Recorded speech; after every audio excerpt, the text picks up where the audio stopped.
What if I told you there exists a man who cannot die? This is the story of an assassin who is literally immortal. No matter what happens to him, he survives. The villagers tried to execute him. They tried to cut off his head. They even burned him alive. And yet, not a single hair on his head was touched. It almost feels like he wants to die. But at the same time, he refuses to let himself die. Because there is something he cannot forget. His wife, the woman he still loves. And to atone for the sin connected to her death, he is given one final chance. A mission: he must travel to a mysterious island and bring back a magical elixir, an elixir so powerful, anyone who drinks it becomes immortal. But he is not alone. Other criminals are being sent there too. The island is filled with deadly creatures, poisonous, unforgiving. And above all, there is a god guarding the elixir. So the question is, will he obtain it? This is where the story truly begins. Gabimaru, a ninja once feared by all, now sentenced to death by the high authorities. The executioner raises his blade. He swings straight toward Gabimaru's neck. And then something impossible happens. The sword shatters, and Gabimaru does not receive a single scratch. He returns to his prison cell, where we learn that Gabimaru was trained as a shinobi since he was a child, and has developed a superhuman body because of his training. A woman named Sagiri documents the event, noting that breaking a blade with his flesh is a simple task for a shinobi like him. The next day, the Lord orders the executioner to burn Gabimaru at the stake.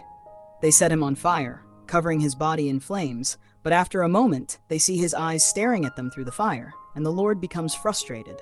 Gabimaru returns to his cell unscathed, but he claims he is not trying to resist, and that he actually wants them to kill him. Sagiri informs him about her job to record events. Gabimaru states that he does not know his parents, and that he heard they were killed by the village chief when he was a baby. He says he has no dream, because shinobi only live to kill as they are told. We learn that he was captured when his comrades betrayed him, and he believes the village chief had something to do with it. The following day, the Lord orders his men to have Gabimaru torn apart by bulls. They attach his legs to two bulls, but he easily overpowers them with his legs, and the bulls become exhausted. Sagiri approaches him, saying he appears to be resisting the execution, and asks him why he wanted to leave the village. That evening, an observer warns Sagiri about Gabimaru, saying he is a hollow man who killed 20 people before he was arrested. Sagiri wonders why a hollow man would fight so hard, even killing 20 men. In his prison cell, we learn that Gabimaru has actually been resisting the executions, but he decides to end everything the next day. During his next execution, he is boiled in hot oil, but he survives. He believes he should have no attachments, and wonders why he cannot die. The Lord is terrified and wants it to end, but Sagiri informs him that new arrangements have been made. They escort Gabimaru through a tunnel. The Lord laughs, thinking Gabimaru is finally about to die. He is brought to a room where Sagiri is waiting. The Lord reveals that she is a sword tester and executioner of the Yamada Asaemon clan, and that she can behead him with a single strike. Gabimaru imagines her cutting off his head and realizes she is the real thing. He breaks his restraints. Sagiri attacks, but he dodges. Gabimaru is shocked to see that his neck has been cut. Sagiri continues her attacks as he evades. She tells him he lied about his wife, and that he actually loves her, which is why he cannot allow himself to die. Gabimaru realizes this and remembers how his time with his wife made him softer. He grabs a sword and fights her. Sagiri asks why he keeps lying to himself. He says she knows nothing about his world, and claims he is hollow. Gabimaru gains the upper hand.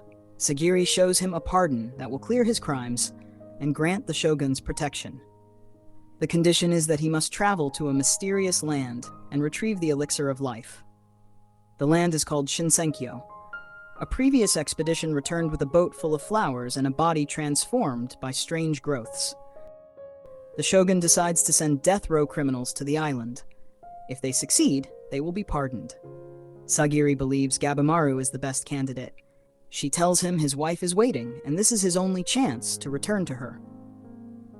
The Lord orders the guards to attack, but Gabimaru uses his ninjutsu and defeats them. he agrees to join the expedition. Sagiri also struggles with her role as an executioner, haunted by the lives she has taken. She learns that strength means carrying the weight of those lives. 10 criminals are chosen for the mission. Each is assigned an executioner to monitor them. They are told that only those who return with the elixir will be pardoned. Anyone who tries to escape will be executed. Before departure, the criminals are forced to kill each other to reduce their numbers. Violence breaks out. Gabimaru remains calm and untouched. Sagiri realizes his strength comes from his resolve to live. The final group boards a ship and travels to Shinsenkyo. When they arrive, the island looks beautiful, but something feels wrong. Gabimaru believes the elixir is real, but survival will be difficult. Their supplies will only last 3 days. Other criminals begin hunting each other. A warrior named Kyan attacks Gabimaru. Even with his hands restrained, Gabimaru defeats him. Kyan's executioner then beheads him and returns to the ship. He warns Sagiri that the island will turn the criminals against each other until only the strongest remain. The journey into the island begins. We see Eyes tying their boat to a tree when his criminal Rokuroda gets hungry and suddenly attacks him. He tries to defend himself, but his sword is shattered, and he ends up being eaten by Rokuroda. Some of the other criminals meet their end, as Kisho explains that Maru will be added since they are expendable, revealing that they are recruiting people from Gabimaru's village, as well as the Amana clan. As he leaves, Kisho warns Sagiri not to let her guard down, and she starts to wonder about Gabimaru's true character. At that moment, Gabimaru suddenly attacks her, but she manages to push him back. The chief taught Gabimaru that emotions make a person weak, and he won't be able to protect anything unless he is strong. He exchanges blows with Sagiri as he thinks about this, and Sagiri informs him that killing her is against the rules. But Gabimaru says he needs to find the elixir before the other shinobis from his village arrive, seeing her as a hindrance. He continues to attack Sagiri, who thinks he should be executed immediately, but she finds herself hesitating, and we learn that Gabimaru has the same problem, not knowing why he can't bring himself to kill her. He breaks Sagiri's sword, and he is about to cut her down, but she uses her sheath to defend herself. Gabimaru eventually comes out on top, ready to deal the finishing blow, but he struggles to finish her off, admitting he still has emotions left, and he starts crying, thinking he has become weak. Sagiri tells him it's not weakness, but the seed of strength, as she believes that not fleeing from his emotions is strength. She decides to overlook his behavior, wanting to see him face his emotions and reclaim his life. Meanwhile, the criminal Tamiya realizes his hand has been stung by a butterfly, and he recalls what happened to the man who returned from the expedition, so he quickly slices his hand off and kills the insect. His executioner Fuchi is confused by this, but Tamiya shows him the human-faced butterfly, saying that it's not from their world. At that moment, his severed hand transforms into flowers, and more creatures appear around them, including a giant abomination. Meanwhile, Gabimaru and Sagiri are also surrounded, with a fish monster standing before them, so he tells her to stand back, preparing to take it on. In a flashback, we learn that Tamiya was an extremely skilled swordsman, and he agreed to become the officer of a certain Mord. One day, he has a drink with his lord, but he hears a comment which makes him upset. So he ended up destroying the mansion's gate and killing his lord, resulting in his arrest. We see Tamiya with Fuchi as they arrive on the island, and Tamiya notices how his executioner has tools for dissections. Fuchi explains that the Amana clan also dissects bodies to help produce effective medicines. The fish creature uses its arms to attack Gabimaru, but he easily evades and kicks the monster's head. However, the creature slams him against the ground. Gabimaru quickly recovers as he remembers the shinobi rule, which states that he must not fight an unknown enemy. He thinks about retreating, but the creature suddenly restrains him, smashing his body against the trees before throwing him away. Sagiri is surprised he is actually injured, and they think they should run away, but they soon realize there are giants approaching them from all directions. Wanting to survive, Gabimaru goes berserk, using his ninjutsu to destroy a giant's head, while Sagiri watches in awe, thinking about how dangerous the job is. A giant suddenly attacks her from behind, which she evades, but centipede monsters grab onto her, restricting her movement as the giant prepares to strike. Gabimaru cuts the giant's arm, allowing him to save Sagiri, but this snaps him out of his berserk state. The fish monster is about to attack them, but the executioner named Genji arrives and takes out the creature. A ninja named Yuzuri joins them, calling Gabimaru impressive for killing all the monsters by himself. Sagiri wonders why she has 2 executioners with her, so Genji explains how he was assigned to another criminal who was killed by her. So because of this, he concluded that one executioner may not be able to control her, so he decided to join them. However, Gabimaru finds the explanation weird, so they conclude that he must have been seduced. The other executioner introduces himself as Senna. Yuzuri reveals she has plenty of information, telling them that the real danger on the island is the human-faced butterfly, which has hallucinogens and poison. She explains how she got the information, saying she tested the bugs on another criminal, who she ended up killing. But suddenly, she collapses. In a flashback, we see a man named Toma, who is about to become an executioner. Aizen tells him he should take the final step by killing a criminal, and to think about which execution would be suitable. Toma says he has a request. He goes to his brother Chobei, telling him he knows how to make the magistrate's men stop pursuing them. Back in the present, the brothers are shocked to see 3 giant creatures standing before them. Chobei immediately attacks them, as Toma explains that his brother's strength is his ability to quickly understand situations. We learn that the brothers lived in poverty after their parents died, and were later taken in by bandits. While with the bandits, Chobei somehow controlled the situation, and he eventually became the bandit king. He cuts down a giant, but his knife breaks. He runs away with Toma, but a giant grabs onto Toma's hair. Chobei returns with an axe. Chobei gets hit in the face by a staff, and the monster tells them that murder is a sin. The other creatures start talking to them. Toma believes they're in hell, but Chobei starts cutting through the creatures, and he manages to defeat all of them. Chobei thinks that the elixir must be real, since there are monsters protecting it. So he decides to take out everyone on the island and take the elixir for themselves. Sagiri regains consciousness, and Jinji tells them they're safe in a cavern. He informs Sagiri she was poisoned by the butterfly's scales, but she immediately gets back up, wanting to monitor Gabimaru. She leaves the cavern, and she sees Gabimaru preparing dinner, while Sena fixes their torn clothes. While having dinner, Gabimaru reveals he scouted the island, and he learns something about the flora. He says he found several flowers resembling the man they were shown. This makes them conclude that the people who went missing have now turned into plants on the island. Sagiri wasn't able to find anything that looks like the clue they were given, but Sena suggests they shouldn't rely too much on the illustration, since the officials don't know much about the island. Sagiri notices how the creatures on the island had an animal part stacked on top of humanoid forms. Sena adds that they were items that seemed religious. Later that day, Jinji tells Sagiri to return to the mainland because he believes she isn't strong enough to survive.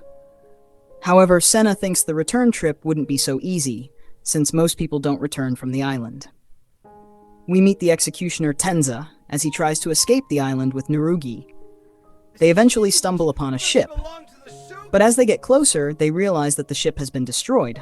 Tenza speculates the ships all attempted to leave the island. They see creatures moving around them. Tenza pulls out his sword, but a sea monster attacks them, forcing them to jump out of their boat. They land on a shipwreck. More tentacles appear around them. Tenza slices through them as they search for a usable ship. Narugi wonders if she is being punished. Narugi remembers when she led a group of samurai to her village. They ended up wiping her whole village out. But the men spared her, planning to use her to find the other villages. While she was locked up, Tenza found her. Knowing she is innocent, he showed her the pardon for her. As they run, they come across Kisho, who is now transforming into flowers, but a tentacle cuts him in half. Kisho's body reminds Narugi about her dead grandfather. This makes her fall to her knees, telling Tenza to escape without her. Tenza defends her from the tentacles. He asks her if she wants to die. Narugi realizes she wants to survive, so Tenza gives her a sword. They fight through the tentacles together, allowing them to reach a boat, which they use to return to the island. They realize that the currents prevent them from escaping. Sea monsters seem to surround the island. So they decide they will need to gather allies for the return trip. Meanwhile, Ginji tells Sajiri to sail home. But Senna thinks she could help if Gabimaru needs to be stopped, saying he seems to have changed after spending time with her. In the evening, she goes to Gabimaru. He asks if she's feeling better, because he knows the wound he gave her made the insect poison act quickly. He reveals how Sajiri calmed him down. Gabimaru claims she is stronger than him. But he doesn't know how to explain it to her. He tells her that experience can help her realize her strength. The next day, Sagiri tells Genji she won't be leaving, so he pulls out his sword, trying to scare her, but she instantly disarms him. Genji retrieves his sword as he reprimands her. Then Rokuroda suddenly appears behind him, and he gets blown away. As a child, Rokuroda had an insatiable appetite. He loved playing with things using his hands. But eventually, he went on a frenzy and ate everyone from his village. Rokuroda targets Sagiri, but Gabimaru kicks him away. Rokuroda gets back up. Gabimaru sees him as a dangerous man, wondering how his kick didn't hurt him. He remembers how he was trained to analyze the enemy's abilities, so he decides to observe his opponent before making a move. Rokuroda uproots a tree and throws it at him. Gabimaru dodges. He thinks Rokuroda is stronger than him, so he asks for Yuzuri's help. But she reminds him she is only responsible for gathering information, as she starts cheering for him. Rokuroda wildly swings at him. Gabimaru evades, thinking he could die in a single hit. Rokuroda tries launching rocks at his enemy. It has no effect.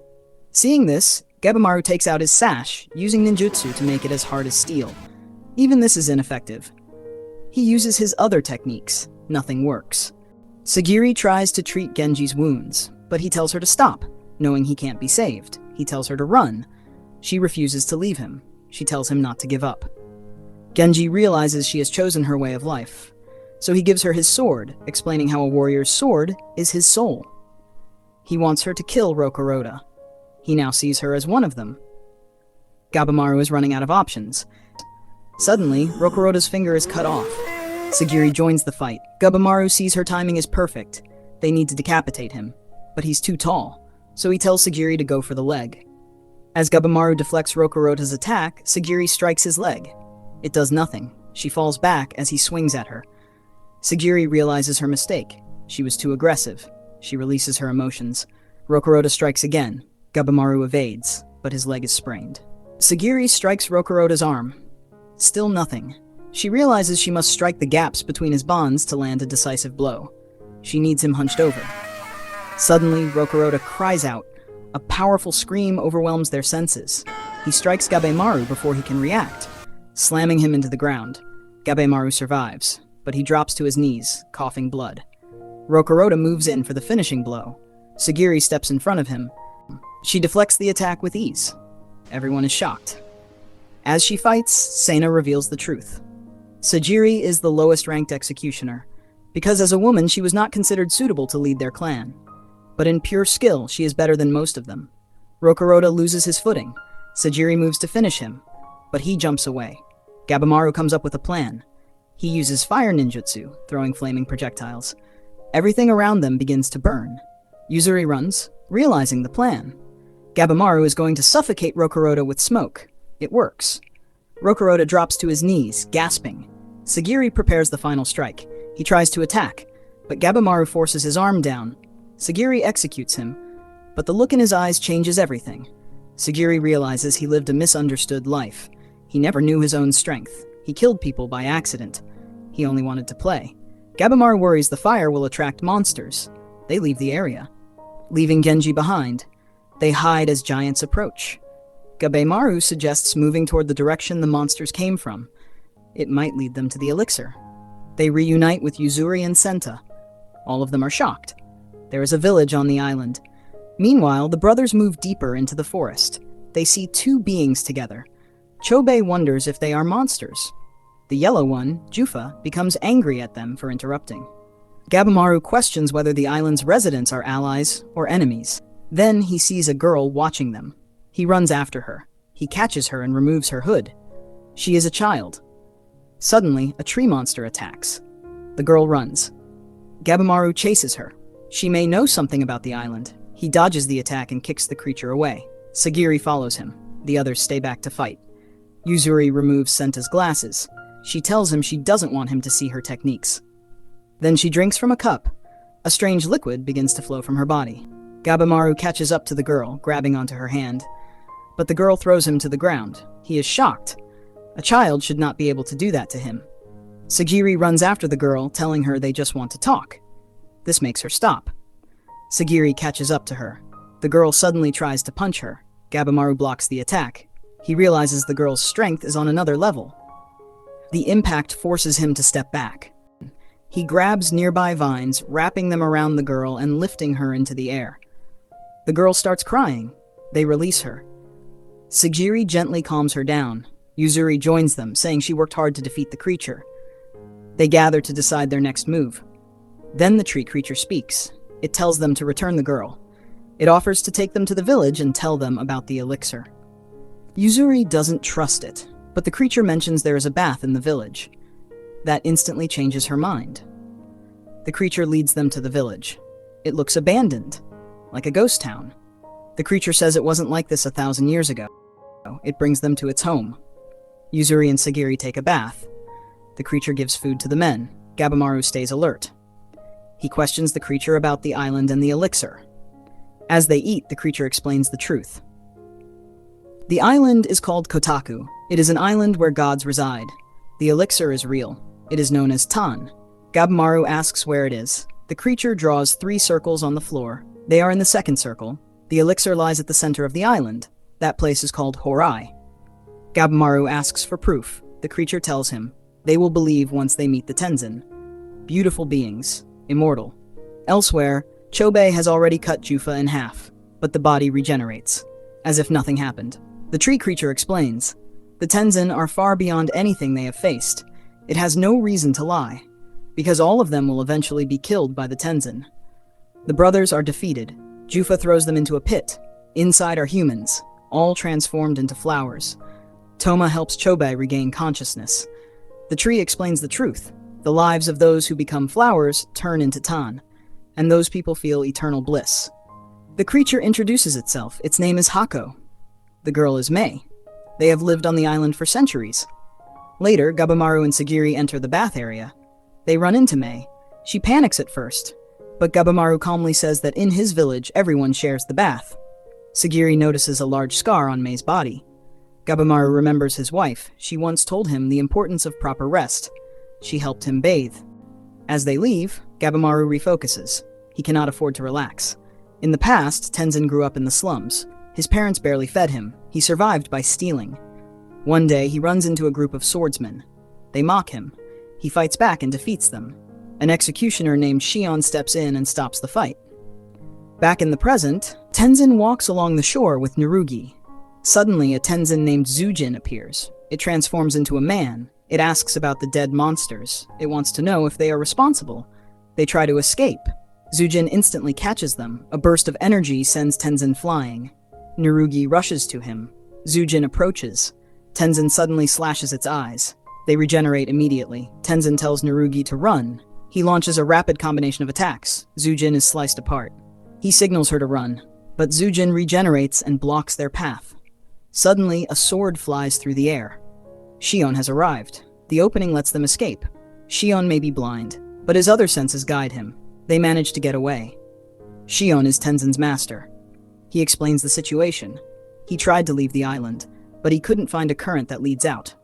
Eventually, he found one. But near it, he sensed a presence unlike anything before. He realized he could not survive alone, so he began searching for allies. He asks Tenzin why he is protecting Narugi. Tenzin explains. She is innocent, just as Shion once believed in him. Shion accepts this. He agrees to guide them to the current. But suddenly, Zujin appears behind them. Shion rushes forward. His neck is cut. Tenzin attacks.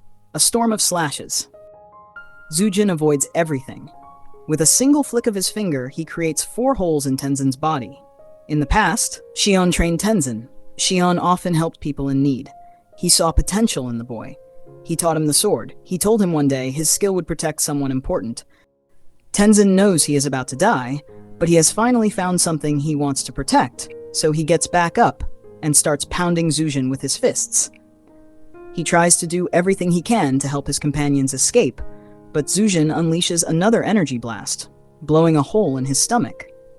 He tries to tell his companions to escape, but he can't because his throat has been damaged. Shion seems to understand what he's saying, and he runs away with Nurugai. Tenzin continues to attack Zujin, and he fights to his last breath, giving the others time to escape. They mourn the death of Tenzin, and Shion swears he will get revenge for him. Back at the village, Senna can't seem to make sense of the information they've gathered so far, and Sugiri tells him to take a break, but he refuses. That evening, Gabimaru remembers how it would be dangerous to act without a plan, because there are still too many mysteries they need to solve. But while Senna sleeps during his watch duty, Gabimaru leaves, trying to reach Horai. He eventually stops as he hears weird voices, and he reaches an area full of strange trees which appear to be praying. He goes in the direction they are facing, and he finds a giant door, which he thinks could lead to the elixir. But before he can open it, Zujin appears behind him, telling him to leave. He asks Zujin if he can turn humans into elixirs, and Zujin suddenly dashes to attack him, but Gabimaru swiftly responds, breaking his arm. He follows up with a powerful kick, breaking Zujin's neck, but it quickly snaps back into place. Gabimaru dodges Zujin's attacks and counters with a spinning kick, using his fire technique to light his head on fire. The fire consumes Zujin's body, and Gabimaru thinks he has secured victory, but Zujin suddenly punches him, sending him crashing against the wall. Gabimaru survives the attack, and they continue their bow as he assesses the situation, wondering how he can defeat the Tenzin. He manages to land a kick, but it gives him a strange feeling, as Zujin coughs up blood, and he wonders why the attack was successful. Zujin changes to his female form, and he starts attacking with a barrage of energy blasts. Gabimaru is brought to his knees, but he is determined to succeed in his mission no matter what, so he tanks the blows as he dashes forward, allowing him to close the distance. They exchange blows, with neither of them backing down, as Gabimaru plans to destroy Zujin faster than he can heal, and he actually manages to overpower the Tenzin, tearing his body apart. Zujin smiles as his body suddenly transforms into a giant flower monster, which uses a lightning spell, destroying the area around it. Gabimaru survives, and he tries to fight back, but he is no match for Zujin's lightning, and his body reaches its limit. The monster continues its assault, and he wakes up in a room with his wife, thinking he was just having a nightmare. But he realizes he is hallucinating, since he is about to die. The monster grabs onto him, as it proceeds to squeeze him to death, but he remembers how he was trained to inflict as much damage as possible before dying, so he unleashes fire from his body, burning the monster's arm before he falls to the ground. Zujin prepares to deal the finishing blow, but Mei appears, and protects him with a shield, helping him escape. The next morning, the group searches for Gabimaru and Mei. Hako reveals that there are 7 Tenzins, and we see them gathered in one location as they discuss how fierce the humans are. Juthal blames Zujin for failing to take down the humans, blasting his head off as he comments on Zujin's ugly appearance, seeing how he's been using too much towel, and mocks him for using his transformation against a human. The ruler of Kotaku, Rien, stops Juthal, telling him they are a family, and he's the only one who can punish Zujin. Juthal reports how he threw the 2 brothers into the pit, and we see that the brothers were able to escape. Zujin claims he was able to kill Gabimaru, and they all share a drink, which helps Zujin recover his human form. Meanwhile, Gabimaru regains consciousness, and he recalls his encounter with Zujin, thinking there must be a way to defeat the Tenzin. He realizes they are not gods, so they can be killed. Fuji and Tamiya suddenly arrive, as Tamiya comments on his condition, wondering if it's time for him to die.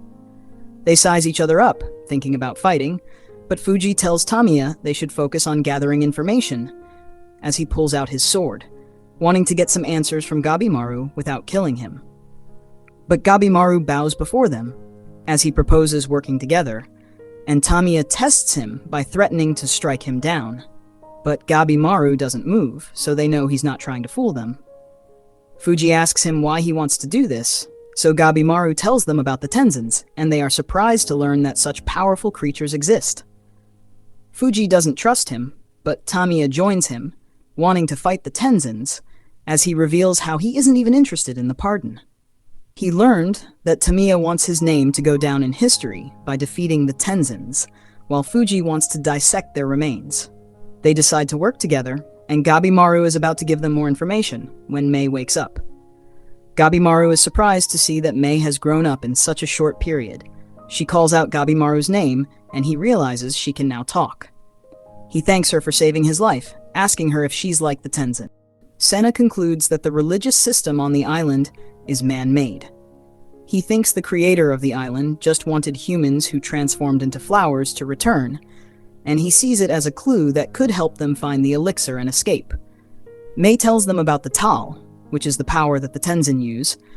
On the other hand, Hako explains that everything in the world is created by the flow of Tal, and it has something to do with the origin of the universe. Despite his explanation, the group still finds it difficult to understand. Neruga tries to ambush Shion, but he disarms her and makes her sheath her sword, saying, monsters appear around them, and Shion senses their presence. He takes them down one by one, while giving Neruga advice for fighting. A group of monsters move toward Gabimaru and his allies, so Tamiya attacks immediately, killing them all at once. He lifts Mei up, telling her to teach him the power of Tal, as more monsters approach. Gabimaru watches the monsters closely, and he notices a silhouette. Two of the Tenzin discuss how humans merge into flowers after being thrown into the pit, allowing them to harvest Tan efficiently. They believe escaping the pit is impossible, because the transformed humans will stop anyone who tries to climb out. He forces his way through, and the brothers finally reach the surface. Chobei says he will kill the Tenzin, explaining that their weakness is their lower body, since he saw one regenerate from that area.